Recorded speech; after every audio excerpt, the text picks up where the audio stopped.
Hey, Alex and Mark, we are going to do our weekly recap and we are going to walk through one of the attacks we did to the back side of the top half guard. So we spent all week working on this top half guard and really working offenses there instead of passing, which is where we spend a lot of time from here. And when we talk about open close side, it's just simple nomenclature we use to keep it straight.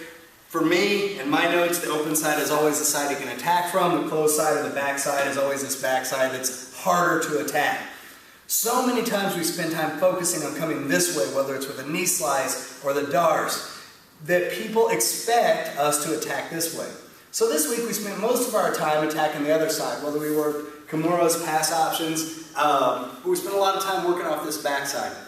The thing we're going to demonstrate today is a knee bar, and it's going to open up the bottom half of the back side of this top half guard, and it expands your attacking options and keeps your opponent really guessing and off balance. So, let's talk about our knee bar.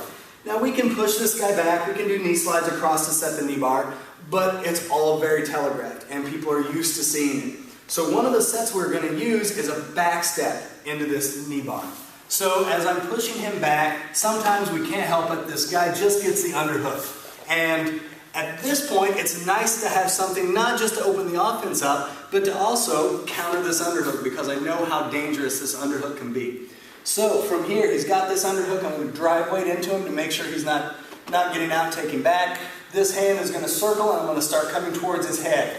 As this hand comes towards the head under the neck, I'm going to back step with this foot, drive my weight forward. So my quad is going to turn inside his triangle, and now I'm going to back step all the way over this configuration of half guard. Once my back step is cleared, I pinch my knee into the side of his quad, and I take this bottom heel and I start hooking his hamstring. Once I'm here and I've got this pinch, I've affected some control. As my hips start towards the ground and land, I will go ahead and triangle and get control of this entire appendage. Notice my hand's still under here. This is giving me almost an underhook of his neck, and it's preventing that taking back action that he's going to want to do. So I'm controlling my position from here. From here, my hips shrimp up. I use my bottom foot to give my hips a little bit of elevation. I come up from my elbow to my hand, and now I'm in a position to attack this leg. One of the big mistakes people make here is they drive up, they grab the leg, and now they try and fight this leg straight up right against his hamstring where he's strong. Not to mention when I'm doing this, I start to give him my back and I become vulnerable. So rather than fight my strength to his strength, in a position where I'm in a tactically inferior position, he's much stronger here, as I come up, I'm going to attack this across this way. It takes my back away from him, it gets me an advantageous angle on this leg, it lets me hook with my elbow, almost like I'm throwing a rear naked choke to his heel, and I'm trying to hook my elbow right here where the calf comes into the heel. There's that little notch, I'm going to hook it. Now that I've got this sideways, this brings his leg and his knee in front of my hips. My hips are now behind the hinge of his joint.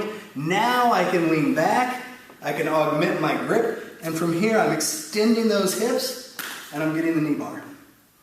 So, really elegant option, lots of fun from the top side, and it gives us an immediate answer to his go-to position of dipping that arm